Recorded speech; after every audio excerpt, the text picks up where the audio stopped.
There we go. Oh, Let's we're just live. start. We got Oh. sound I think now. we can start. Hello. Hey, everybody. Hi. So, good afternoon, everybody, and welcome to our panel. I'm excited. Are you excited? That doesn't guy. sound like you're excited. Are you excited? All right. I'm excited. It's a little bit Um, better. I'm excited about this venue. I'm excited about this topic. I keep turning away from the microphone, even though like one of my notes is talk into the microphone. Screw Hall H. It's all happening right here. We're here. Right? So we are here today, and the title of this panel is Geek Travel. Is it a thing? And we've put together a crack team of experts to talk about that. And so my name is Joseph Knitt. I've been a travel professional now for about 6 years, and I've worked at an airport. I've worked as a tour planner, a travel guide, a cruise manager. And so I have this kind of background in that, and I have assembled my team here, or our team, I guess you could say. It's not your team. It's Joe. not my team, it's our team. Everyone's team. And so, of course, next to me, of course, we have Kristina Manente. She is a writer for SyFy Wire. She does a lot of geeky travel writing for them, and also had a travel, or has, I should say. It's still live. It's not dead. It's not dead. A travel vlog called The Nerdventurist. Next to Kristina, of course, is Meg Butler, associate editor for Fodor's Travel, the Fodor's Travel Guides. Also, a lot of the articles that I've read in the past have a kind of geek and nerd theme of what you've done. Oh, thank you. Yeah. I'm kind of a geek and a nerd. Yeah. And down, all the way down in the end, the man in black himself, Sean Clark, founder of Convention All Stars, a booking agency for convention talent, but also the I guess I'm losing words now. The creator of Horror's Hallowed Grounds. So that's something you'd see a lot of times on Blu-ray special features where he goes and visits filming locations from very famous horror films. And so we have these people together here today to talk to you about like why and how do geeks and nerds travel, and we want to kind of discuss what does that mean, and does it change, is it something that you're doing, and I guess I have a question for everybody in the room. Who here is not from San Diego? Raise your hand. Oh, dang. Okay, all of you are already doing the thing, right? Because you have traveled here. Congratulations. Congratulations. And I really should, instead of kind of just these little blurbs, I should give everybody a chance to introduce themselves and tell me, why are you here? Why are you here? Why am I here? Why are you even here? I guess I'll start. So, like a lot of college kids, I wanted to get out of my small town.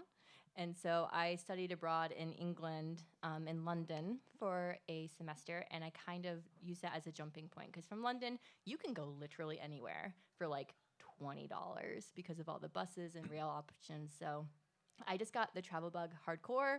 And since then, it's been years. And I've been to 49 countries, lived abroad in about 4. So I just can't stop. That's why I'm here. That's an addiction. It is. It really It's is. a good one of all of the addictions.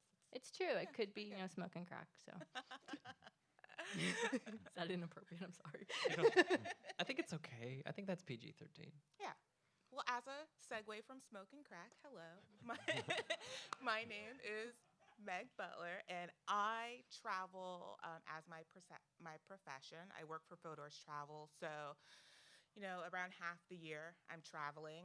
Even before I got this job, I traveled, and as we a little bit talked about before, traveling is my profession, and sort of being a geek and a nerd is my hobby. So I think I have an interesting perspective on how to blend the two together, coming from a travel perspective, how to travel like a geek and maybe geeky places to go. So, Yeah, I love it. So I'm Sean Clark. I have a company called Convention All Stars. We have about 300 clients, and I book a lot of the celebrities you see at a lot of the Comic-Cons. So I'm constantly on the road traveling with them or having my people travel with them. So that takes me all over the world. This was actually sort of my weekend off because for San Diego Comic-Con, it's usually sort of a press obligation for a lot of the celebrities. So they're there under the contracts of their, like, for example, I work with a lot of Walking Dead stars. So they all have to come here and do press for AMC.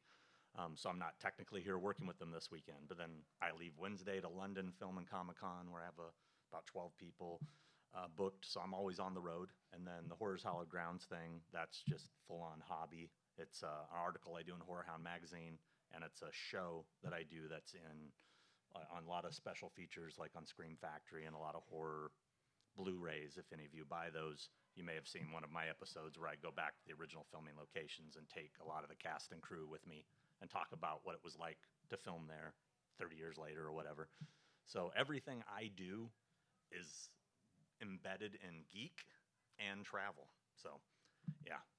Well done. I'm a good candidate.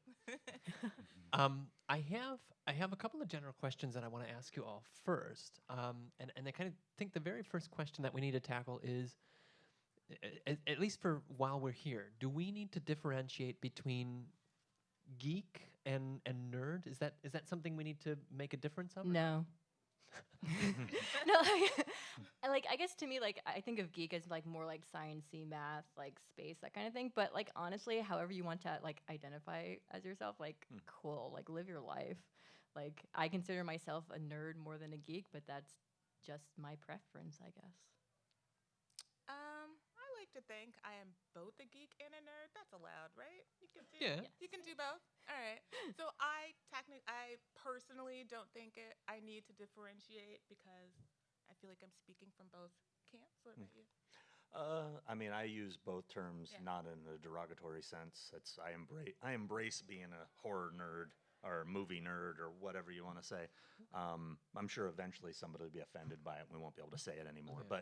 But for now, I'm proud of that fact. Okay. And so we can interchange those terms, and they can mean either mega fan of something or also somebody that's very interested in science and math. So that's good.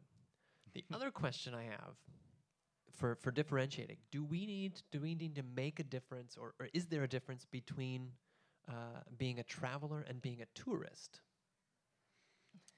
I have opinions about this. There should I be have strong opinions about Strong this. opinions. Do you want to go first? You had the first one.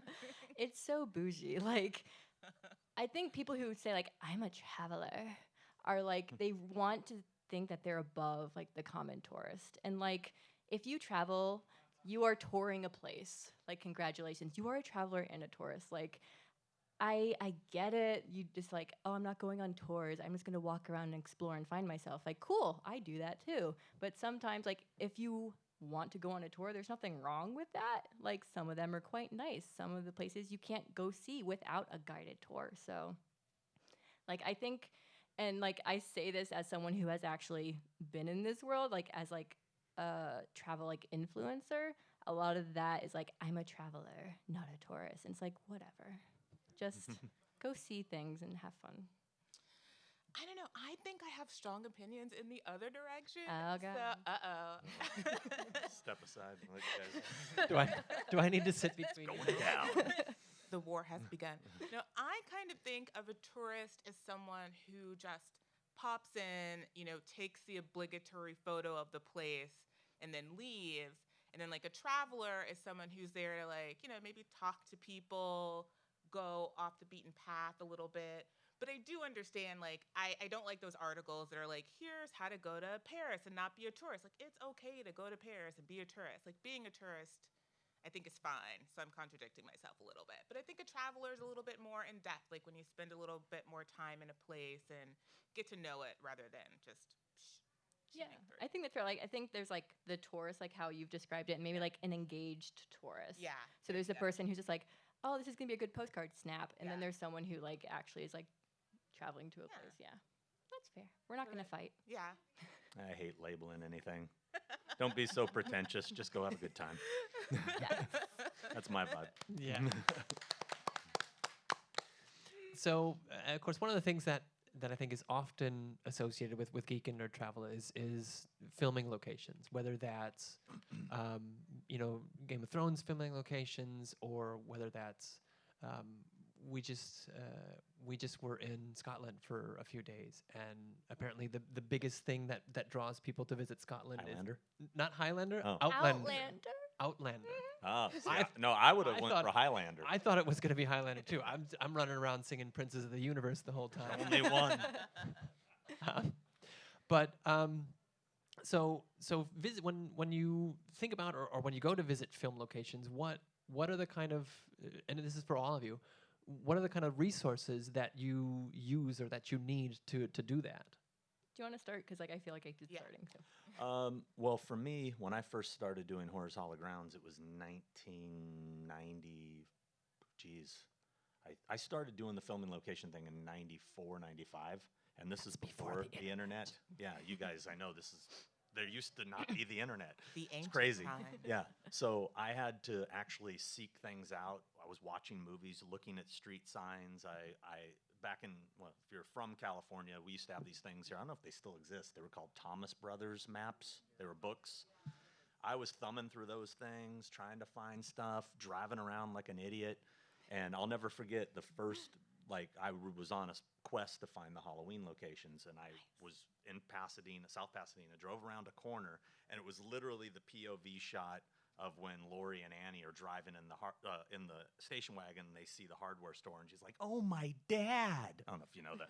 And I was like, "Oh shit! Oh, there's the hardware store!" I'm just like freaking out, and it felt like you were in the movie. You know, it gave me a sense of nostalgia, like seeing your old childhood home. Yet I'd never been there. And that sort of adrenaline rush was what I seek. My first filming location ever, and I kind of wore it as a little homage here, is the Moreauville Mall shirt from Dawn of the Dead. That was the first location I ever visited in 1993, and that was the thing that just hooked me. Walking around there, just, acting, we're all like walking around going up the escalators, and people are thinking we're idiots. It was fun. So I don't even remember what the question was. You answered it. Sorry. Yeah, you did. You did a good job.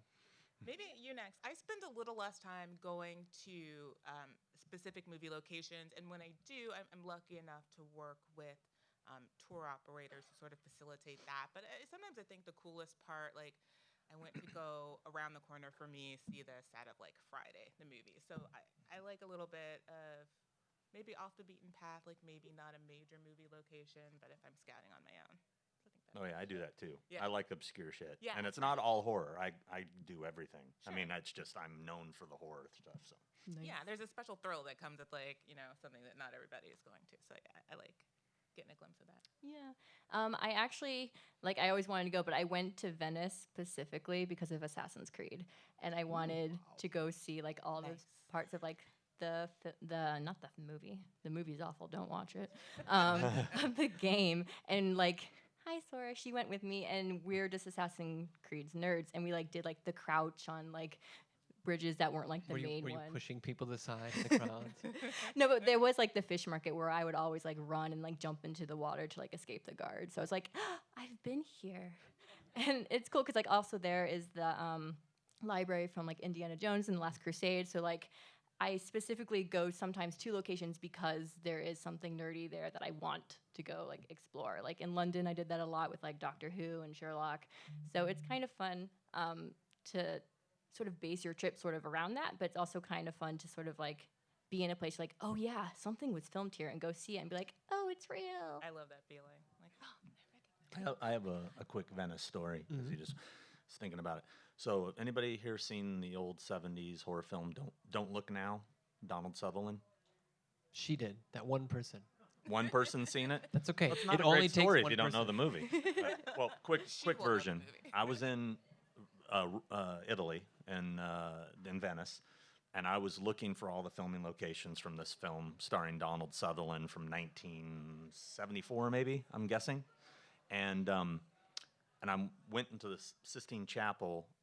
We're just doing the normal tourist thing, and I'm walking, and we're in the line, with a zigzag line to get in, and walking towards me is frickin' Donald Sutherland. Oh my god. And I'm like, holy shit, And as we're passing, I'm like, dude, I'm here visiting the locations from your film Don't Look Now. What are you doing here? And he's like, I'm filming a film called The Italian Job. And I'm Oh. like, great to meet you as he passes by me. And it was before cell phone cameras, so I didn't get the selfie, unfortunately, but it was just bizarre. What are the odds? That is So that is awesome. It's a great anecdote, like pre-selfie. That's what we had. Just I great tried stories. to sketch it real quick. A notepad. you hired one of those street vendors that are there doing the Did you doing see the that? Come on. paintings. Hey, did you see that? Can you paint that real quick? So like you guys are all talking about, you're going to these locations and it feels like you're in the movie or in the show or things like that. And one of the things that I always thought was hilarious is when I would do tours in Salzburg. And when you go to Salzburg in Austria, like the biggest thing is the Sound of Music. Like everybody goes to see all of the Sound of Music stuff.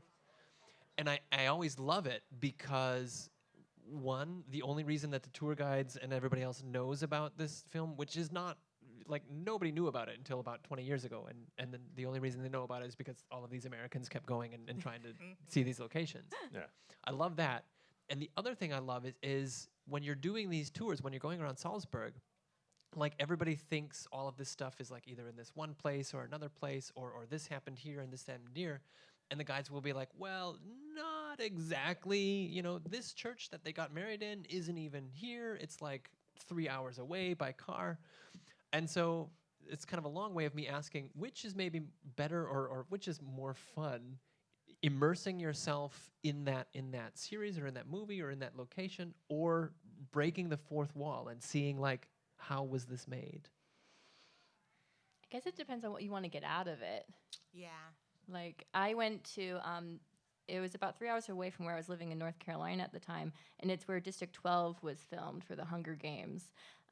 And it's this old rundown river mill, and it took me forever. Like it was just in the boonies. But as soon as I turned this corner, and then you just see all these ramshackle houses, and it's like a legit place. Like it's being restored now. They just got like historical preservation, and it was like, this is awesome. And I did get like a guided tour because I was writing a story on it, and they told me all the history about it. So I kind of really liked that, like, this is so iconic as something from a film that I enjoy, but it's also like learning more about it. So I guess that's kind of breaking the fourth wall in a way. So. I like both, but I'm a history nerd, so Yeah. I enjoy learning like what this place actually is.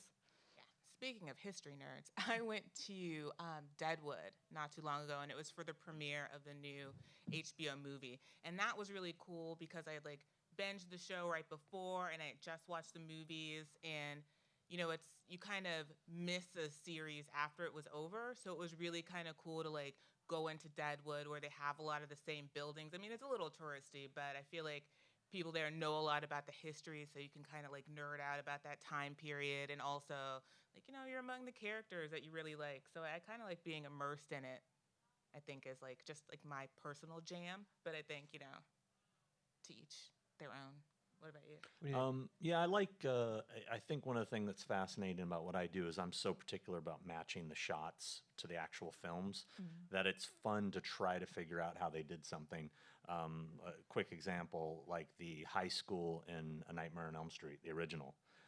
I was recreating shots from the film, and they would go around one corner, and then it would cut to the complete opposite side of the school, coming around another corner, and then would cut to another part of the school. And it was like, when you were looking at it geographically, none of it made sense. But then once you started figuring out how Wes Craven cut the film, it's movie magic. He can do whatever you want because you only see what he wants you to see. And it's interesting, like, for example, the slaughtered lamb in American Werewolf in London. The exterior of the building is like way out in Wales, like 3 hours from London, and then the interior of the building's an actual pub that's an hour outside of London, and it's two completely different locations. They walk in the door, they cut 2 hours away. It's interesting to see how they do all that stuff, and I think that's fun learning. Nowadays, my job is not as fun anymore because everything's online, and I enjoyed the digging and searching and trying to figure it out, and now people are, it's everywhere. People are doing it for doing it for me, but I know you get spoiled. Yeah. Takes the fun out of it. Is there some things that are, I guess, maybe more accessible or easier to do? Like, of course, it's very difficult to put yourself in Star Wars or Star Trek, something that uses a lot of green screen, but you can still go to certain locations in that universe. And then there's things like we mentioned Outlander earlier, where all you need to do is go to Scotland and the end. Yeah. What is there? Is there things that you can think of that are more, like I said, more accessible, I think easier to get to? I think the more popular something is, the more accessible it's going to be. Because like you can take cruises now to like the Game of Thrones locations. Sure. So if you want to do that, but if it's something maybe a bit more niche or like not as like popular in pop culture, you have to try a little bit harder. But it can be more rewarding that way as well. Yeah, I like the effort of a thing. I like going somewhere like I a lot of things are on the internet, but sometimes I like to go to like older movies and try to suss that out and see what I can find. So, I mean, I like the things that are more difficult to find. I don't love a crowd at a popular location. So I think that's just me. I agree with that. Yeah. I mean, I did I put on the Halloween 25th, 30th, 35th, and 40th anniversary conventions in Pasadena, and we did bus tours of all the filming locations that were, within an hour distance or whatever. It was like a 6-hour tour. It was pretty intense. But we had like 4 buses, so like 250 people. And, it was fun, but there's something about doing it by yourself and just, being able to kind of take your time and not have to follow a group and wait to take the money shot on the spot. Everybody wants to take the picture. You're sitting there like, come on, Yeah. Yeah, I enjoy kind of doing it by myself, but I see the appeal to both, especially if you're somebody from out of town who doesn't know where everything is. It's easier I think a lot of people took our tour and then went back by themselves later the next day, probably, And speaking of inaccessible, I cannot wait for the virtual reality future where all of those inaccessible places are recreated, and then you can turn on your headset and visit your favorite, movie That'll be scenes. cool. Yeah. That'd be cool for stuff that were completely, created by CG or whatever. Right. Yeah. And then you can be in that world. So. Or the Tron. stuff that we've lost. That's where I want to. I want to be in the Wouldn't that be Tron. great? Oh yeah. I want to visit the grid. Oh, we need, but the '80s grid. Yeah, well, yeah. I would do both. I liked Legacy. I'd go to both. I want to be able to go to both. A little doorway to each one. I can bounce back and forth. Choose your door. A little Daft Punk over here, a little Journey over here. I don't care. I'm good Okay. with both. You convinced me. I'm We'll do that. so I'm there. stoked for that new roller coaster in Florida. The Tron I've been on the one in Shanghai. I It's almost went. amazing. I almost went. I was ready to go to Shanghai just for that roller coaster, and then I heard they're doing Florida. I go, okay, I'll wait. I mean, it's worth it just for that coaster. So It's that good. what about theme parks? What about places like the Tron ride at Disney or Galaxy's Edge or the Wizarding World? Is that something that gives you the same kind of feeling as going to actual locations? A little bit, I think, yeah. If it's done right. I mean, like when they did a Tron Land thing for when Legacy opened. They had a California Adventure where they recreated Flynn's Arcade. Yeah. And when you went in it was perfect. I mean, it was so legit. I mean, they even had the Space Paranoid games they made for the arcade that you could play. I was like, this is so cool. And I couldn't believe they only kept it for a couple months and it was gone. I'm like, this should be here all the time. What are you doing?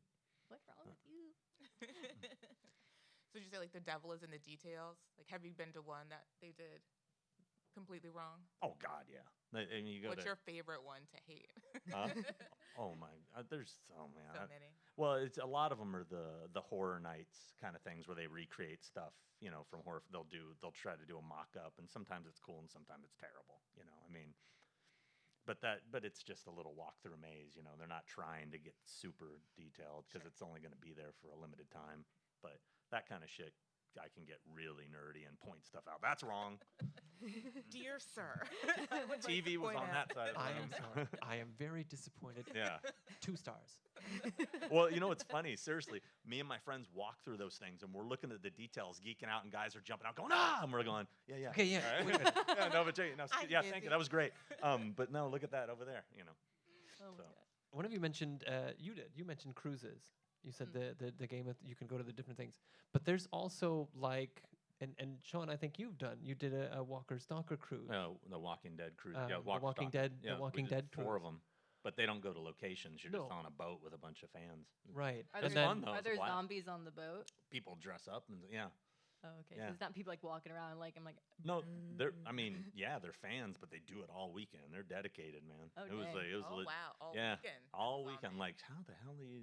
Okay, And good on so, ya. yeah, I'm impressed. Yeah. you have things like that. You have what is it? The Joko cruise, which is like a Comic-Con on a ship.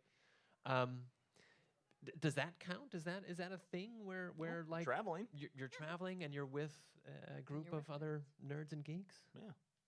It's a Sure, why mobile not? Comic-Con. You get to stop and go to the Bahamas for like 6 hours. That's the one thing. It's weird. Like you stop. It's like, oh, hurry up, go see some shit. No, but you be back. We're leaving. But You know. like, do you go as a zombie? No, I think at that point they probably get out of. They actually had like zombie-ish like activities. Like I remember we went on the beach and they had like they were playing volleyball with Herschel's head. Like I was like, this is Oh my God, interesting. It's Sold. so grim. Yeah, good times. So, kind of that brings up then cons or conventions. Like, there are people that run the circuit, right? There are people that go, this week they're at this con, and next week they're at this place and this. And I'm sure, Sean, you probably see repeat people when you're working, visiting the Oh. different places. Oh, you mean fans? Yeah, fans. Oh yeah. I've gotten to know lots of fans that are regulars. Like it's crazy how many people like travel the world, just as fans. It's like, dude, I just saw you last weekend, in another Halfway state. across the world. I mean, they, there's legit like I got to get every autograph. I got to meet every person. I mean, it's there's some dedicated people, and it's cool. It's kind of like I kind of think of the convention circuit for me at least is like a traveling circus. I mean, because I see the same vendors in different cities, and it's like, hey, dude, how you doing? Setting up their T-shirts. Yeah, good to see you. I mean, everybody. It's so bizarre and surreal to me to like be buddies with some of these actors too. Like, Sure. I'll walk in a room and Lou Ferrigno will be like, Sean, how are you? I'm like, hey, it's the Hulk. I was like 7 years old, like, trying to lift up the car. I'm like, now he's like talking to me about shit. It's weird. I had to always, because I was a kid when that show was on, and I always had to like hide under the covers when he changed into the Hulk. Oh. That always freaked me out.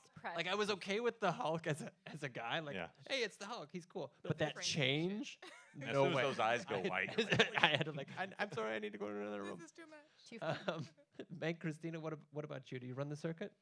No, not really. I go to some of like the smaller cons. Like I always do San Diego and New York. So I always see sort of like the same people there. Like at Comic-Con, there's always like that group of friends that we always room together. We do a lot of the stuff together, and that's like been like sort of like this yearly pilgrimage almost in a way. And then like other like smaller like more focused cons. So went to like 221 Con, which is like a Sherlock Holmes convention in Atlanta, and it's relatively small. There's like 400 people there, but it's just so lovely, and everyone from like the fandom comes to that convention. So it's like this weird like family reunion that's just like beautiful. I wish I went to more cons. I travel a lot just for work, so I don't get to go to as many as I'd like to. But one day, traveling around to cons will be my thing. But We'll not get today. there. I'll get there. What about stuff like more festival kind of things? So like the Wasteland Festival that's out in the desert, and it's like everybody's doing Mad Max or. I got friends that do that, that are really into it, like really into it. Sounds awesome, but then when you think about being out in the heat and the dirt and all, it's like, pretty hot. I'll just watch the movie. I'm good. Yeah, I'm an introvert. I don't go to festivals. Yeah, I hate festivals, period. Like, like Coachella ain't happening. No effing way you get me out to friggin' Coachella. Mm-mm. I'll do a small festival. I won't do a huge festival, but like a small, intimate festival. I'm into that. Like it just too big is too much. Like San Diego Comic-Con? What? It's not too big. Who said that? Nobody said that. What about I don't know, like you keep mentioning the smaller cons. Like if you're going to the smaller con, is that somewhere, of course, you're going there, of course, to meet other fans of a very kind of specific genre, but also, like, if any of you are, like, memorabilia collectors, is that then maybe, like, a better place to find props and memorabilia and things like that? Not necessarily. I mean, it's really dependent on the vendor. Like, if you get like, I'm a hardcore collector. I mean, like, I got a crazy collection. And for me to find stuff that I want is so rare at this point. And this weekend, I found a couple really rare items here at San Diego Comic-Con. It just happened to be like a vendor that had good old school stuff. You know, it's not every other row of pop figures, you know, which I'm so goddamn sick of pop figures. It's like enough already with But the if pop you like figures. them, that's okay. No, hey, I own a few, but it's If you like bought 5 it's the fact yesterday, that that's every okay too. vendor has them. Like every other vendor, it's a pop wall, and it's like, okay, you know, let's get the unique. I like the unique vendors, and I Pop- personally like Pop is the new Beanie Baby. yeah, and we know what happened with those. Yes. Better sell those Beanie Babies or sell those Sell pop them figures now. now while You they're mean worth they're not something. going to be worth millions of dollars a few years We'll from see. now? We'll see. For- Well, you know what they have on the Beanie Baby is the licensing of the characters. So because they're licensed characters, those pop figures will retain value. But nobody cares about the bicentennial Beanie Baby. You know what I mean? Which I So- The have. Princess Diana Yeah. baby. Oh, maybe that one. That one's a hot Maybe. item. So, do you think it was different before it was easier to find things on the internet, finding things Oh, at smaller cons? God, yeah. It's a different world. Yeah, because now most vendors realize they can sell their stuff for a lot more money and a lot easier on eBay. I mean, do you take it to a convention where you may have 5,000 attendees look at it, or do you put it online where 1 million people can look at it? I mean, it makes more sense. I hate that because I miss the days of digging through the vendor tables trying to find cool stuff. So, yeah. But unfortunately, like I said, everything's ruined. Thanks, Internet.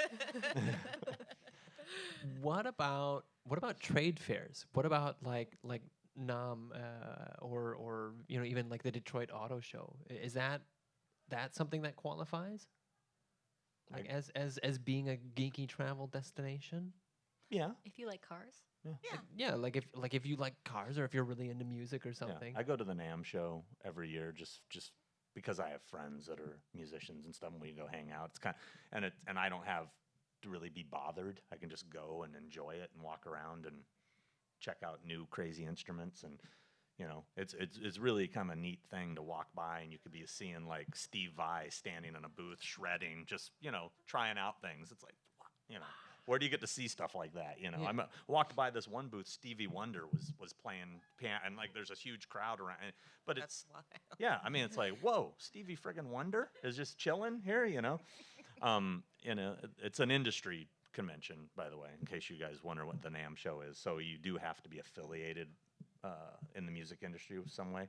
I represent some musicians, so I got the end, you know. But Well, yeah, and you know, kind of the whole reason I asked is because there's this kind of perception that conventions for geeks and nerds are things like Comic-Con and New York and Walker Stalker and all of these very kind of specific things, but then you never think of actual, you know, industry or trade shows as a place where you would see mega fans, which to me makes zero sense because I mean that's where you go if you love music, you find a way to get into the NAM show, or if you love cars it's or, like or E3, whatever. people go to, you know, Yeah. big Right. gamers. Yeah, I Gamer, mean, yeah.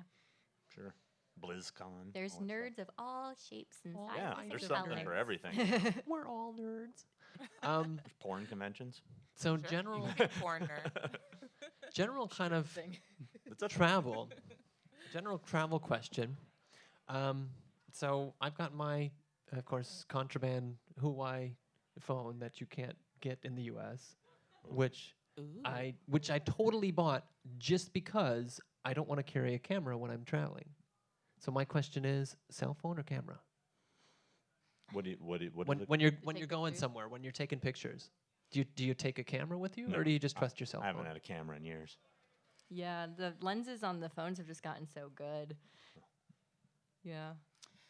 I think I got the Pixel because of the camera and because you can just take a photo really quickly. So I like it for that, but sometimes I'm taking photos for the publications. That's different. Like if I need Yeah, if you're doing it professionally, like you need Yeah. your like DSLR. a professional camera. But if I'm just traveling for myself and taking pictures for Instagram is probably where they're gonna end up. I just use my phone. It's easier, it's small, and the cameras are so good. Yeah. Like, especially if you just have a DSLR and you're not, you don't really know how to work it. You're just taking photos. I think the phone, it does a lot for you. And I think we're at that point in the future where you have your very useful camera right in your phone.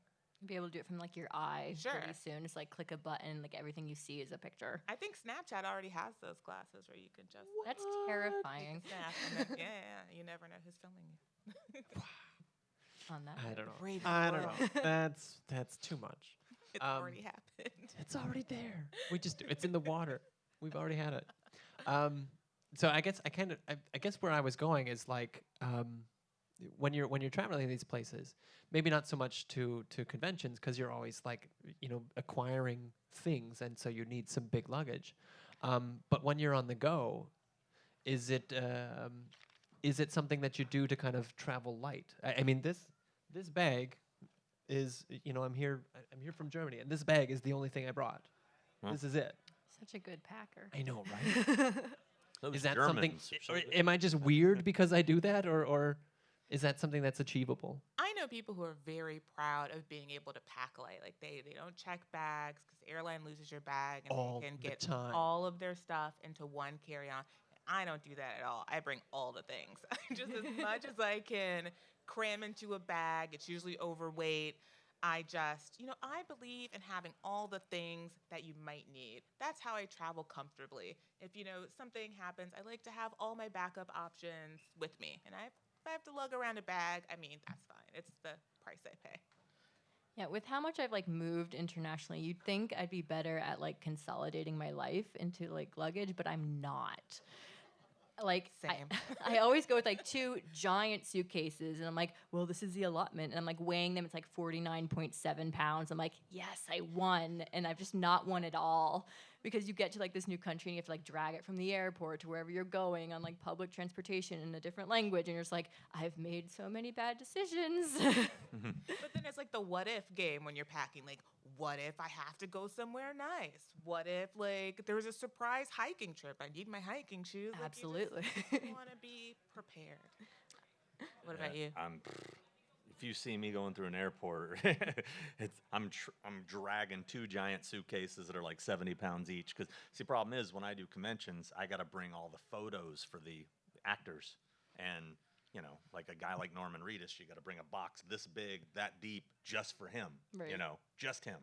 And if I got 10 clients at a show, between myself and my fiance, we're dragging giant, suitcases. And the good news is coming back, it's a lot lighter. And then you do Yes. get a little extra Sure. space. I can buy a few things, shove them in there. But that's the thing about having priority on certain airlines. They let you go up to 70 pounds with no additional charges. Yeah, they So do. I maximize. You know how many suitcases I've destroyed? I go through, seriously, about a half dozen suitcases a year. Because those guys will chuck them. They're 70 pounds. They break. I just threw one in the garbage this past weekend that the handle snapped off. I mean, R.I.P. yeah. I think that's another point about geek travel because I think you can be a geek about the way that you travel. Like if you use rewards programs or if you have like points and miles, like say you're staying at a what's near here? Marriott? Yeah, All Marriott of it. Hilton. They all Sure. have rewards. Marriott, Hilton, whatever you have rewards with, you can, collect your points, travel a little bit more cheaply, which is what I'm always looking for. So, if you Yes. travel, I feel like that's a good geeky way to travel is to make sure you can do it for free as much as you can. And Yes, there are also geeks who do that like professionally. That's what they do. They collect points and miles and travel the world for free. So it's like Yeah, and even like on that note, like finding cheap flights is like an art in itself. Mhm. So, pro tip: incognito window. Go on skyscanner.com for starters because it will list everything, and you can even like if you even don't know where you want to go, they have an option that you choose your leaving airport and just like anywhere, and it will show you by like the price, by like where you can go in the world for what price, and like descending in like price. So you can just like be like, yeah, sure, I'll go to Singapore, sure, why not? If that's like the cheapest price from like your local airport. So it's really cool. But always use an incognito window because the cookies, they trace you and they up the price. I like how you looked at your watch when you said, "I'll go to Singapore." I I don't know. don't It's like have. 9 My o'clock. I afternoon guess is- I could go to Singapore. Sure, I can make it to the airport. It's only 20-hour flight. It's fine. You mentioned lugging luggage around. Phew, that's hard to say. Lugging luggage around, and then dealing with stuff in a foreign language. Do any of you speak another language? Little bits. and Pig Latin. pieces. Okay. That counts, right? I speak functional Spanish, which I found helped me a lot. Like I went to Ecuador not too long ago, and if you go to places where English isn't as universal, it's really helpful just to get from place to place to know. You got to know your basics. Where's the bathroom? How do I get here? Please. So if you just lock down a few important phrases, you can kind of like hand gesture your way through a place, I think. You don't have to learn the entire language, but little functional emergency words can really help you. Yeah, charades are like the universal language. Sure. Like, everyone is up for a game of charades in a pinch. Because I've had the fortune of like being able to live in Asia. So I've lived in Japan for a year and I lived in Korea for 2 years. So like I became like basic conversationalist because you like have to. Like in Japan, I lived in a fishing village. Like no one spoke English, so I had to learn very quickly about like how to order food, how to ask like, "Where am I?" Because like on my first day, I was like, "I'm gonna go for a bike ride, and I'm gonna sort of discover all the rice paddies." And I got so lost. And I went up to like this family was having like a birthday party. I was like, "Sumimasen." Don't go. It's like that's like, where am I, please? And they were able to kind of get me like at least towards like the railroad tracks I could follow to go back to my station. And I had the worst sunburn in the world, but I was like, okay, I'm done. Do you guys ever use your phones to translate? Yeah. I do. I've done Yeah. it. Yeah, a little Google Translate really. I've learned to appreciate when you go somewhere, especially if it has a different alphabet, to download Right. that, and then you can use the language, camera, which Yes. it's really weird. It never really translates it correctly, but it usually gets you close enough that you can understand it, I think. Remember when they promised us like the babelfish, like you're gonna be able Yeah. to put the thing Put it in in your your ear. ear? There and it is would like automatically there's a trans- thing that's kind of like that. Have they done the it? little thing you hold and it translate when you Yeah, talk. I they've saw the got- commercial last night on TV. Does Actually, it work? it was working on the commercial. One of my friends who lives in Korea, there is one that was in her ear and it auto-translated as it was happening in real time. I don't remember the name of it, but I'm sure if you like Google like real life babblefish, like something will happen. And she said it was like pretty legit because she speaks Korean, so she was kind of like seeing actually if the translation was correct. And she was like maybe like 85%. So Oh, cool. Okay, so no one else try to learn a foreign language. The technology is coming. Well, and that was the thing. Like on the other side, as native English speakers, how fortunate are you as a native English speaker that any other country in the world that wants to travel, they have to learn another language. Whereas if you are a native English speaker, if you want to, you can get by with the language that you know. yeah. Privilege. Yeah. It makes me depressed sometimes because I'm just like, you shouldn't have to be speaking in English to me. Like, I should, like, if I'm going to a country, I should learn at least enough, like, key phrases that you don't feel compelled that you have to, like, cater to, like, this white chick. Like, come on. Yeah, I mean, I agree. I think it is super polite to learn, please, thank you, yes, no, pleasantries or politeness. But yeah, I think also it's very fortunate to be privileged. I think it's still polite, like in places like I'll try to stumble through something in another language and they'll usually be like, "Oh, that is very cute. Thank you for trying." But I speak English. We Yeah, like, can if just you speak in try, English. like, they really appreciate it. Yeah, because you never want to be the American who's speaking loudly and slowly to people and trying to cross the language barrier that way because everyone should speak English. Or just throwing an accent on it. Yeah. Hello, Depending on do you which know? country you're in, just Sure. kind of Oh, man. do a very stereotypical racist accent. Sure, Yeah. and Don't. maybe they'll understand you that way.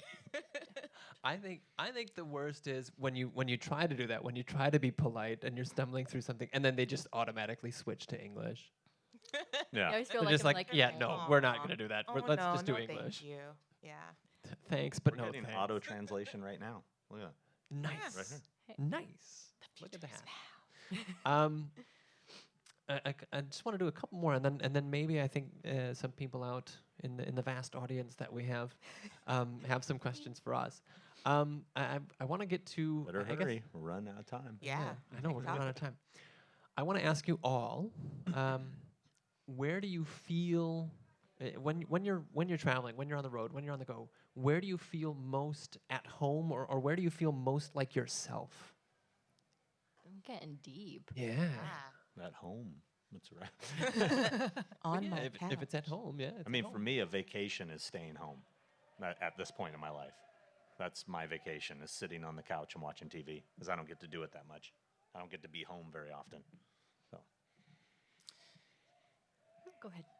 I liked kind of what you were saying about traveling around to cons, and like when you travel around with sort of almost the same group of people or nearly the same group of people, I feel like that can be a cool sense of home away from home almost, because you know you're so familiar with the way that it functions, and then you're familiar with some of the people that go there. So I really like communities like that are like small, and you know, even when you travel, you're traveling around people that you know. So like I kind of like that vibe of being away from home but having familiar faces maybe in a familiar setting elsewhere. Yeah, my experience is actually totally different because, like, I've traveled around so much that I've rarely spent more than a year in one country. So, for me, home is like when I first discover something new in a new place. So I'm like, oh, this is like going to be like my local restaurant. Like, great, this is home. It's settled. It's done. And I did this one trip we did a road trip from London to Mongolia, and it was 36 days, 17 countries. And a lot of camping in places you probably should not camp, including like on the road in Russia, and just being like woken up by like this lady being like, "Who are you?" It's like, "Oh, Can I help you? like, can we do this? Yeah, no, we're gonna leave. Okay." But that entire trip, we're just like going through countries, like blitzing through them because we had to, get to Ulaanbaatar. And there was this one time I remember so distinctly that we had crossed the Caspian Sea on like this 1960s Soviet shipping vessel. It was the worst 36 hours of my life. And we got into Kazakhstan, and we had to wait 10 hours for the customs to get our car through. And once we got out of that customs thing, I was like, it's okay. And we got back in our car, I'm like, home. This little 1996 like Corolla. I'm like, home. I'm sorry. 1994 Corolla. Get it right, Kristina. Correction from the audience. She was in the car with me. His name was Eddie, and he's gone now. Aw. So I wanna turn it over to you just for a couple of minutes. Does anybody out in the audience have any questions? Just raise your hand. Oh, okay. Oh, wow. Ooh, Wow, multiple. I'm surprised. you should have gotten it sooner, dude. I know. I didn't think so. Here to the right.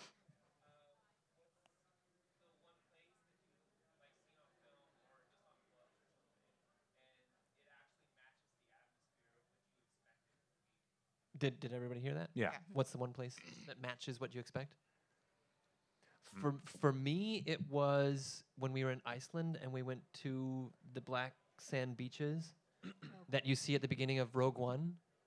It was like you're driving along and then all of a sudden you're like, oh, wow, I'm there. I'm in that place. This is exactly what I expected it to be. I think it was when I went to go see the District 12 village, which is Henry River Mill Village in North Carolina. It's just an old ghost town from like the 1800s, and it looks exactly like in the film, and it's just like kind of creepy and desolate, and you're just like, yeah, this is District 12, like without a doubt. Ooh, I don't have a super cool answer. I am going to say Deadwood again, because they had like mock shootouts in the street, and they like murdered Wild Bill Hickok 4 times a day. In the bar where it actually happened. So like That's they cool. really embraced like what actually happened there. And it was like, traveling back in time a little bit. So I'm going to stick with Deadwood. Mine is definitely, I don't know if anybody's ever seen Halloween 3, Season of the Witch. Yeah. Okay. So that creepy town, first time I went there, we drove 18 hours straight, and we got there at like 2 in the morning, and we weren't staying in the town because there's no place to stay. We had to stay like about 10 miles away. But we're so hyped. Let's go see it. Let's just drive through.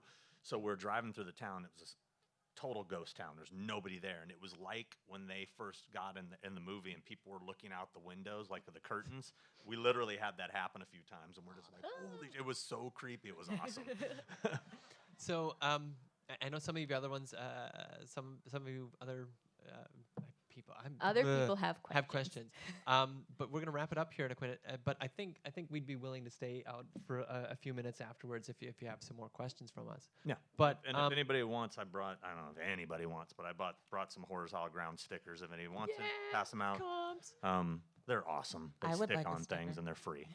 And so we mentioned Venice earlier, and yesterday I got the chance to get this copy of Peter and Ned's Ultimate Travel Journal from Spider-Man Far From Home. Have you seen it yet? Okay, so you know they go on a big trip, right? And this book, of course, ties into that. And it also has some kind of travel tips and advice for the different places that they were. And we got this, of course, yesterday signed by Preeti Chibber, the author of the book. And I said, well, can we give one of these away? And she said, of course, you can do that, but the person that needs to get it has to answer, of course, a Preeti Chibber question. And she posed the question, because Spider-Man goes to Berlin in the film. Spoiler alert, I'm sorry, he goes to Berlin. I know. So she's like this super big Spider-Man nerd, and she knows like everything about Spider-Man. And so her question is, in the comic books, back in like the 80s, Spider-Man went to Berlin, and she wants to know, who did he go to? And don't shout it out if you know it. Come to see me afterwards, and the first person to come to see me afterwards. What about the first person that raises their hand? That'd be the easiest way to Okay, do it. let's do that. watch Yeah, it. okay. Okay, we're watching. Who went to Berlin with Spider-Man in the comics? Does anybody know? Nobody knows. So nobody would have came to see you. Nobody would have came to see me. And then I would have had a free book. Okay, so on the spot. Okay, here we go.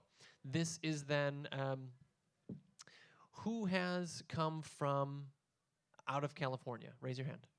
Who's came farthest away? Who has come from out of the U.S.? I know Raise your that hand. guy Ooh. I know this guy. Who has come from out of North America? Ooh, okay, raise your hands again. The two that are not from the U.S. You're not Right? from the U.S. You're not from right? I think Okay. Harley Quinn's not from the U.S. She's Yeah. not from the U.S. From Sweden. Oh. Oh, that's automatic Yeah, then. Harley Quinn, yeah. That's, He's it's from going to Germany. you, yeah. Harley. He's from Germany. So congratulations to Harley Quinn for winning. Oh. Oh, be careful. Be careful. So here you go. You're welcome. You're welcome. That was easy. All right, so congratulations to Harley Quinn. So for traveling the farthest to be here today. And I want to thank everybody for coming to see us today. I know, some of you have con passes, some of you don't, so it's really cool that you got a chance to come and see an official Comic-Con panel. I want to thank Kristina and Meg and Sean for being here today. Thank you guys for coming out.